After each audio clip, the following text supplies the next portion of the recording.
8 నెలల్లో రాబడి 1,66,785 కోట్లు. నవంబర్ నాటికి లక్ష్యంలో చేరుకున్నది 58.55%. అంటే ఇక 59% అనుకోరాదు, 60% అటు ఇటుగా. ఇంకా 4 నెలలు ఉన్నది. అంటే ఇంకా 4, మనము డిసెంబర్లో ఉన్నాము, జనవరి, ఫిబ్రవరి, మార్చు, అదో 3 నెలలు, ఇదో ఇంకా 15 డేస్ దానిక ఇంకో 10 డేస్ ఉన్నది అనుకుందాం. కరెక్టే వచ్చింది 60%. ఇంకో 4 నెలల్లో ఇంకో 40% వస్తుంది. ఎందుకంటే చివరి నిమిషంలోనే ఎక్కువ పన్నులు వసూళ్ళు ఉంటుంది. చివరి నిమిషంలోనే భారతీయుల సంప్రదాయం కదా, మనం ఆఖరి నిమిషం వరకు దేనికి సిద్ధపడం కాబట్టి 60% వచ్చింది. పన్నుల ద్వారా 1,443 కోట్ల రాబడి. అప్పుల సేకరణ 107%కి పెరిగిపోయింది. ఆల్రెడీ 100% అయిపోయి 107%. 8 నెలల్లో వ్యయం ఎంత చేసిర్రా అంటే 1,54,499 కోట్లు చేశారు. కాగు నివేదిక చెప్తున్నది. సో వచ్చిన రాబడి 1,60,000, అప్పు వ్యయము 1,54,000, అంటే 10,000 కోట్లు మాత్రమే మిగులు ఉన్నది. మరి ఈ లెక్కన రాబడి, అప్పు, వ్యయం, రాబడికి వ్యయానికి రాబడి 1,66,000 కోట్లు, వ్యయము 1,54,000 కోట్లు, అంటే ఇంకా 12,000 కోట్లు ఎక్కువనే ఉన్నది. మరి అప్పు ఎందుకైనట్టు? రాబడి 1,66,000 వచ్చింది కదా, ఖర్చు అయింది ఎంత? 1,54,000, 12,000 కోట్లే ఉండాలి. మరి 2.5 లక్షల కోట్లు ఇప్పుడు ఎక్కడ పోయినాయి చూద్దాం ఇదేందో. ఆర్థిక సంవత్సరం మొదటి 8 నెలల్లో రాష్ట్ర ప్రభుత్వానికి 1,66,785.68 కోట్ల రాబడి సమకూరింది. ఇది ప్రభుత్వ బడ్జెట్ అంచనాల్లో వేసిన మొత్తంలో 58.55%కి సమానము. దీంతో మిగిలిన 4 నెలల్లో లక్ష్యం మేర రాబడులు సమకూరుతాయన్న సందిగ్ధత నెలకొన్నది. సందిగ్ధత ఏం లేదు. మిగిలిన 4 నెలల్లో 40%, 6 నెలల్లో 60% వచ్చినప్పుడు 4 నెలల్లో 40% వస్తుంది. ఇంకెక్కువ కూడా వచ్చే అవకాశం ఉంటుంది. ఎందుకంటే మన దగ్గర ఎప్పుడు కూడా ఎన్నికలకు 10 రోజులు ఇస్తే నామినేషన్లు లాస్ట్ 2 రోజుల్లోనే మొత్తం నామినేషన్లు పడతాయి. టికెట్లు ఏదైనా అమ్మడానికి పెడితే లాస్ట్ 2 రోజుల్లోనే మొత్తం అమ్మేస్తారు. సేమ్ మనం ఏదైనా ప్రభుత్వ స్కీమ్ వచ్చినా లాస్ట్ 2 రోజుల్లోనే మొత్తం అయిపోతుంది. సో ఇప్పుడు లాస్ట్ 4 నెలల్లో ఖచ్చితంగా ఇది పూర్తి స్థాయిలో వచ్చే అవకాశం ఉంటుంది. సందిగ్ధత ఏం లేదు నా వరకు. అప్పులు, పన్నులు, పన్నేతరాలు, కేంద్ర గ్రాంట్లు, కంట్రిబ్యూషన్లు, రుణాలు, అడ్వాన్సులు, రికవరీ, ఇతర రిసీట్స్ అన్నీ కలిపి 2,84,833.30 కోట్లు సమకూరుతాయని ప్రభుత్వ బడ్జెట్లో అంచనా వేసింది. సో నవంబర్ నాటికి 1,66,785.68 కోట్ల రూపాయలు మాత్రమే వచ్చాయి. ఈ మేరకు రాబడులు, వ్యయాలకు సంబంధించి కంట్రోలర్ ఆడిటర్ జనరల్ కాగ్ బుధవారం విడుదల చేసిన నవంబర్ నివేదికలో పేర్కొన్నది. మొత్తం రాబడిలో రెవెన్యూ రాబడుల ద్వారా 2,29,000 కోట్లు వస్తాయని అంచనా వేయగా 1,08,000 కోట్లు వచ్చినాయి. సో రెవెన్యూ ద్వారా వస్తుంది అనుకున్న అంచనా, ఎందుకంటే మనం ధరణిని తీసేస్తే, భూభారతి పెడితే, రెవెన్యూ వ్యవస్థను అస్తవ్యస్తం చేస్తే, రెవెన్యూ వ్యవస్థ మీద కాకుండా మీకు రెవెన్యూ భూముల మీద ఉన్నంత ఇంట్రెస్టు రాష్ట్ర ఖజానాకు రెవెన్యూ తీసుకురావాలన్న ఆలోచన లేదా, అందుకని. సో అది ఇందులో పన్నుల కింద అంచనా వేసిన 1,75,319 కోట్లకు గాను 1,04,443 కోట్లు వచ్చేసినాయి. 57% ఇది వచ్చేసినాయి. ఈ పన్నుల వస్తు సేవల పన్ను కింద అంచనా వేసిన 59,740 కోట్లకు గాను 34,923.84 కోట్లు, అంటే 58%. స్టాంపులు, రిజిస్ట్రేషన్ల ద్వారా 51% వచ్చింది. సేల్స్ ట్యాక్స్ ద్వారా 37,463.9 కోట్లకు గాను 21,512.7, అంటే 57% వచ్చేసింది. రాష్ట్ర ఎక్సైజ్ సుంకాల ద్వారా ఎంత వచ్చింది? 27,000 కోట్లు అనుకుంటే 15,000 కోట్లు, అంటే 54% వచ్చేసింది. కేంద్ర పన్నుల నుంచి రావాల్సింది ఎంత అంటే 21,000 కోట్లు అనుకుంటే 13,000 కోట్లు, 63% వచ్చేసింది. ఇతర పన్నులు వీటన్నిటి ద్వారా 10,000 కోట్లు అనుకుంటే అందులో 5,000 కోట్లు, అంటే 53% ఇది వచ్చింది. సో పన్నేతర రాబడి ఎంత? 15% వచ్చింది. కేంద్ర గ్రాట్యుటీ వీటి కింద రావాల్సింది ఎంత వచ్చింది?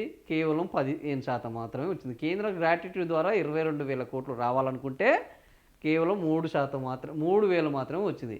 ఈ రకంగా ఏమైంది 58,000 కోట్ల అప్పు సేకరించడం జరిగింది. మూలధన రాబడిలో భాగంగా అప్పుల కింద రాష్ట్ర ప్రభుత్వం భారీ మొత్తంలో నిధులు సేకరించింది. మార్కెట్ రుణాల కింద 54,000 కోట్లు, నవంబర్ నాటికే 58,000 కోట్లు సేకరించింది మొత్తంగా. దీంతో అంచనాలను మించి 107% అప్పు నమోదైంది. తెలంగాణ 71,000 కోట్ల అప్పులు తీసుకోవడానికి కేంద్రం అనుమతి ఇచ్చినట్లు కేంద్ర ఆర్థిక శాఖ సహాయ మంత్రి పంకజ్ చౌదరి పార్లమెంట్లో ప్రకటించారు.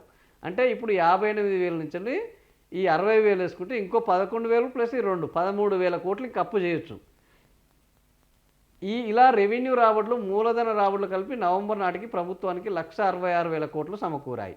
నవంబర్ నాటికి ప్రభుత్వం అన్ని రకాల వ్యయాలు 1,54,000 కోట్లు. ఇది ప్రతిపాదిత 2,63,486.73 కోట్లలో 58%. ఇందులో ప్రధానంగా పథకాలకు ఖర్చు అయింది ఎంత అంటే 45,046 కోట్లు, వడ్డీ చెల్లింపులకు 18,486 కోట్లు, ఉద్యోగుల జీతభత్యాలకు 32,000 కోట్లు, పెన్షన్లకు 12,000 కోట్లు, సబ్సిడీలకు 9,990 కోట్లు, అంటే 10,000 కోట్ల లోపు. సో ఇది ఓవరాల్గా కంట్రోలర్ ఆడిటర్ జనరల్ చెప్పిన లెక్కలు. ఈ లెక్కల్లో మనం చూస్తే ఈ ప్రభుత్వము మేము అప్పుల కింద ఏటా 6,000 కోట్లు కడుతున్నాం అన్నది.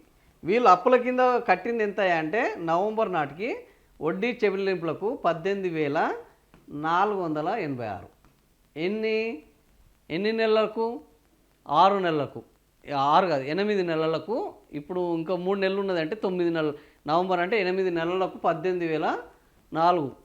అంటే మొన్ననే చెప్పింది ఈ ప్రభుత్వము 2 నుంచి 3,000 కోట్లు. అంటే ఇప్పుడు ఇది 8 నెలలకు 18,000 అంటే 8 అంటే 2,002.5 సంథింగ్. ఈ 2,500 కోట్ల చొప్పున కడుతుంది. బయటికి ఏం చెప్తున్నారయ్యా 6,000 కోట్లు మేము వడ్డీల కింద చేస్తున్నాం, అంత అప్పు చేసిపోయింది అన్నారు. అంటే అది శుద్ధ అబద్ధమే కదా, ఇది కంప్లీట్గా అబద్ధమే కదా, అబద్ధం ప్రచారమే కదా ఇది. సో ఇది అబద్ధం ప్రచారం. ఏది అప్పుల కోసమే వడ్డీల కోసమే రాష్ట్ర ఖజానా సరిపోవట్లేదు అనేది. ఆ తర్వాత 2.5 లక్షల కోట్లు 2.5 లక్షల కోట్లు అప్పు చేశారు. ఇది అప్పు ఎవరు? రేవంత్ రెడ్డి 2 ఏళ్లలో చేసింది. ఇది 2 ఏళ్లలో అంటే ఏటా ఎన్ని కోట్లు చేస్తున్నట్టు? 1,25,000 కోట్లు. ఏటా 1.25,000 కోట్లు ఇంత అప్పు చేస్తున్నాడు. మరి మన ఆదాయం ఎంత? 1.66, ఆదాయము 785 కోట్లు. ఇంత వ్యయం ఎంత అయింది? 1.54, 54,499 కోట్లు. అంటే ఇంకెన్ని? 12,000 కోట్లు. 12,000 కోట్లు దాదాపుగా మిగులు ఉన్నది. మనం చేసిన ఖర్చు కంటే మనకు వచ్చిన ఆదాయము ఎక్కువగా ఉన్నది. వ్యయం కంటే ఆదాయమే ఎక్కువ ఉన్నది. 1,66,000 కోట్లు. ఏది?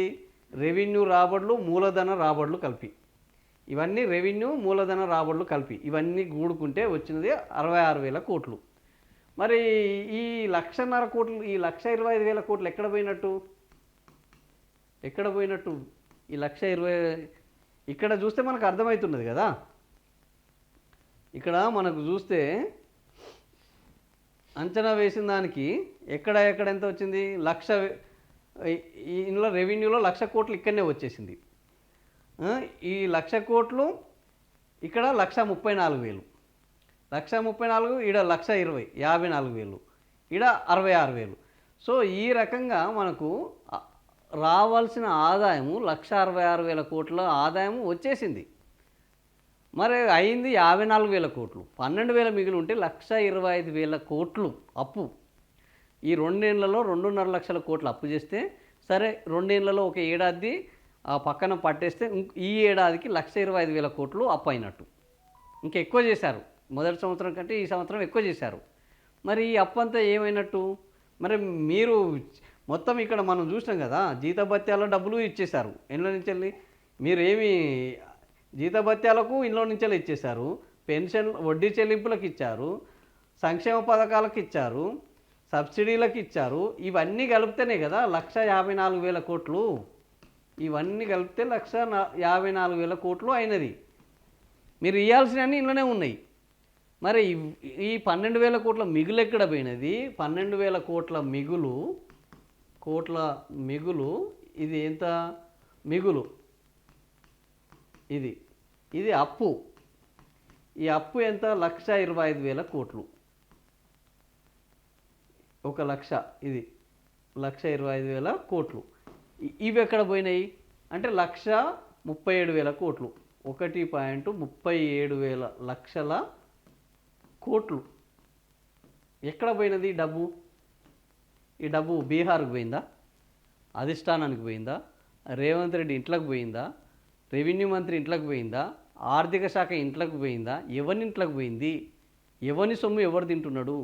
సో ఇది ఇప్పుడు మనం ఆలోచిస్తే మనకు అర్థం కావాలి, అప్పు ఎంత, ఆదాయం ఎంత, అవినీతి ఎంత, ఈ దోపిడి ఎంత అనేది మన కళ్ళకు చాలా స్పష్టంగా క్లియర్గా 8 నెలల్లో ఇంత రాబడి అంటే తెలంగాణ వెనుకబడిన ప్రాంతం కాదు, తెలంగాణలో ఆదాయము తగ్గలేదు, తెలంగాణలో ప్రజలు ట్యాక్సులు కట్టకుండా ఎగ్గొట్టడం లేదు, తెలంగాణ ప్రజలు తెలంగాణను ఒక బ్రహ్మాండమైన రాష్ట్రంగా వాళ్ళ కష్టార్జితాన్ని ప్రభుత్వానికి ఇస్తూనే ఉన్నారు. కానీ ఇక్కడ ఉన్న తెలంగాణ పాలకులమని చెప్పుకునే ఈ కీచకులు, ఈ దోపిడీదారులు ఏం చేస్తున్నారంటే తెలంగాణ ప్రజల సొమ్మును, తెలంగాణ ప్రజల కష్టాన్ని దోచుకుంటున్నారు. అవినీతి, అంతులేని అవినీతికి పాల్పడుతున్నారు. ఇక కనీ విని ఎరగని అరాచకాలకు పాల్పడుతున్నారు, భూములను చెరపడుతున్నారు, రాష్ట్రాన్ని దోచుకుంటున్నారు. ఇది ఈరోజు రాష్ట్రంలో జరుగుతుంది.